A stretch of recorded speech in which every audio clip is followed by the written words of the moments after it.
With Maximilan Krah, an MEP from the Alternative for Germany party, for more on this. Now, what do you think is motivating this apparent campaign against Russian language media in Latvia?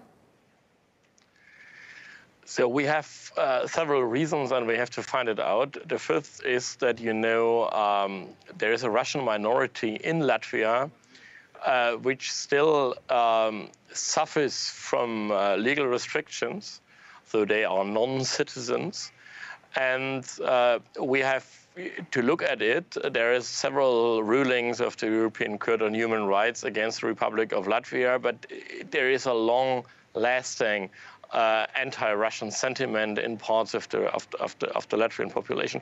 That's the one thing, and the other thing is that we are heading towards a new Cold War. And generally, the West is limiting freedom of expression.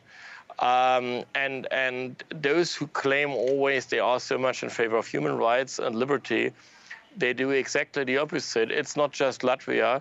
Think about the Ukraine. They shut down 2 TV channels a month ago.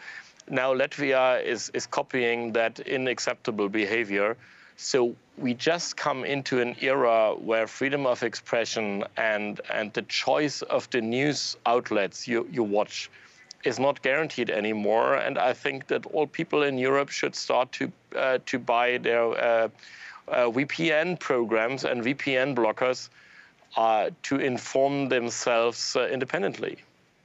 Well, exactly. Do you see this as a free speech issue? As you were mentioning there, Latvia has a large Russian-speaking community. It's about 40% of the population. Shouldn't they be able to decide where they're getting their news from?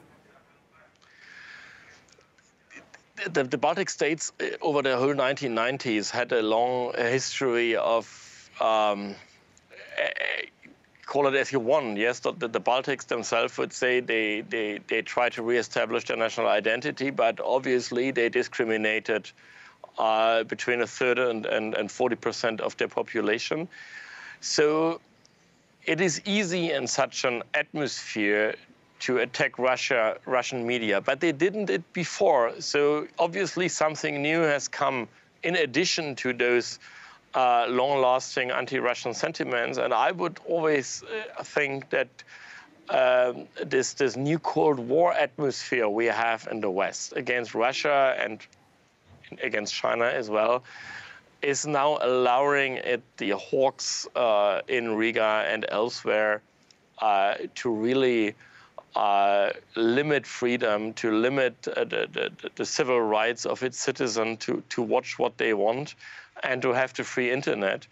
So in the 1990s and in the early 2000s, at least people talked about liberty and freedom. But now this new Cold War rhetoric has overturned the liberty speakers. And so from my first impression, the Latvian government now feels the time has come to become openly repressive. I'd also like to get your views on our breaking news, the YouTube ban on RT Arabic's channel. There have apparently been some copyright claims from a certain U.S. channel, but that happens all the time, and these are all coming from just this one channel, apparently. Do you think that would be enough to take off an entire channel from YouTube that has 5.5 million subscribers? I mean, I can say welcome to the club, because even the channel of our little delegation of 11 German members of parliament was particularly shut down by YouTube. You have globally the problem that a very tiny majority of billionaires based in the Silicon Valley is running quasi-monopolists in internet tech. And this big tech community is extremely homogeneous. They are not diverse. They are politically on the very left liberal woke wave. And whenever you have different opinions, whenever you don't stand for that wokeism, the neo-American, neo-colonial agenda, which comes from the Silicon Valley, they have the power to limit you and to censor you.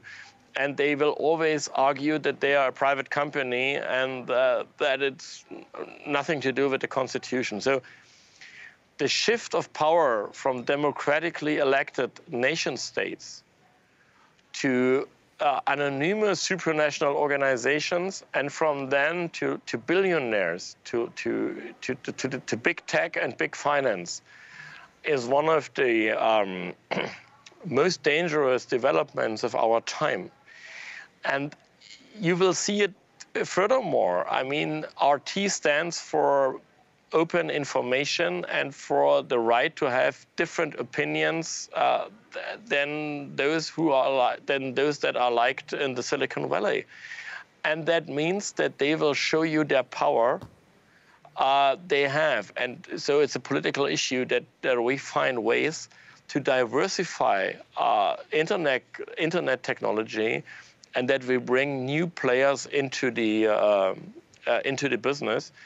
Right now, we are unfortunately completely dependent from Facebook, Twitter, Google, including YouTube, and we have to be aware that they are not fans of free speech and fair information. Maximilan Krah, an MEP from the Alternative for Germany party, thank you for joining us on the program today. Thank you.